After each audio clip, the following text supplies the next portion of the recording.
ఒకసారి నువ్వు కూడా ఒక్కసారి దయచేసి నీలో ఒక్క నిమిషం దయచేసి నువ్వు కూడా కాస్తో కూస్తో జర్నలిజంలో న్యాయం ధర్మం కొంచెం కొన్న పాటించి ఈనాడులో వచ్చిన ఆ పాంఫ్లెట్, ఈనాడు అంటే వాళ్ళ గజెట్ పేపర్ వచ్చిన ఆ వార్తను ఒక్కసారి దయచేసి, ఈ రోజే వచ్చింది, దయచేసి ఆ వార్తను ఒక్కసారి మీ టీవీలలో కూడా అది పెట్టి ఒకసారి చూపించండి. వాళ్ళంతటా వాళ్ళే చెప్పారు గేట్లు పైకి ఎత్తడం జరిగింది, గేట్లు పైకి ఎత్తితే అనివార్య పరిస్థితుల వల్ల గేట్లు పైకి ఎత్తారట, అనివార్య కారణాల వల్ల నీళ్లు విజయవాడకు వచ్చినాయంట.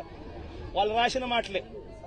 దయచేసి ఏమాత్రం కూడా జర్నలిజంలో నిజాయితీ న్యాయం ఉంటే దయచేసి ఆ వార్త కూడా పెట్టమని అడుగుతుంది. ప్రభుత్వం నుంచి ఎలాంటి డిమాండ్ చేయబోతున్నారు? ప్రభుత్వం నుంచి ఎలాంటి డిమాండ్, నిర్వాసితులకు ఏమిటి డిమాండ్ చేయబోతున్నారు? నిర్వాసితులు దాదాపుగా 32 మంది ఇప్పటికే చనిపోవడం జరిగింది.